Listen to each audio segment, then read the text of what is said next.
इस वीडियो में हम बात करेंगे कि एक बार जब ट्रायल कोर्ट में किसी क्रिमिनल केस की सुनवाई स्टार्ट हो जाती है तो क्या ट्रायल कोर्ट उस प्रोसीडिंग को रोक सकती है या फिर नहीं।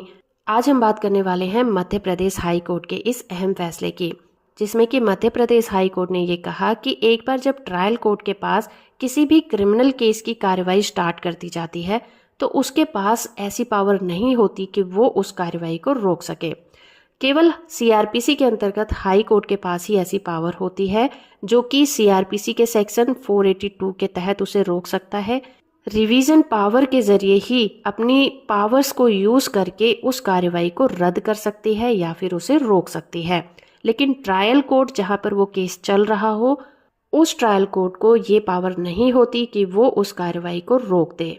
ये फैसला एक ऐसे मामले में आया जहां पर एक ट्रायल कोर्ट ने एक सिविल मामले में फैसला आने तक एक क्रिमिनल प्रोसीडिंग को रोक दिया था। हाई कोर्ट ने इस मामले में Kailash versus Arjun Singh and another case का हवाला दिया, जहां पर एक सिविल मैटर पेंडिंग था, जिसकी वजह से क्रिमिनल प्रोसीडिंग को खारिज करने के आदेश को अदालत ने रद्द कर दिया था।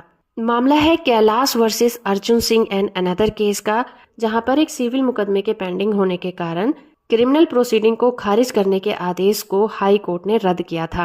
हाई कोर्ट ने साफ तौर पर यह स्पष्ट कर दिया कि सिविल कोर्ट के द्वारा दर्ज किए गए जो मामले होते हैं और उनमें जो जजमेंट आते हैं उसका क्रिमिनल केस पर कोई भी असर नहीं पड़ता। इसके उल्टा, क्योंकि क्रिमिनल और सिविल मैटर में सबूत अलग अलग होते हैं और उनका नेचर भी अलग अलग होता है, इसलिए कोर्ट ने इस बात पर जोर दिया कि ट्रायल कोर्ट के द्वारा अनिश्चित काल के लिए कार्रवाई को रोक लगाने से रिलेटेड जो फैसला सुनाया गया वो बिल्कुल ही गलत था। इसलिए हाई कोर्ट ने ट्रायल कोर्ट के मुकदमे की कार्रवाई को जारी रखने का निर्देश दिया। हाई कोर्ट के सामने इस मामले में याचिकाकर्ता ने ट्रायल कोर्ट के उस आदेश को चुनौती दी थी जिसमें सिविल केस की फर्स्ट अपील के आधार पर क्रिमिनल प्रोसीडिंग को रोक दिया गया था। याचिकाकर्ता की जमीन को गैर कानूनी तरीके से हासिल करने की कोशिश में जालसाजी और फर्जी रसीदें बनाने की कोशिश की गई थी।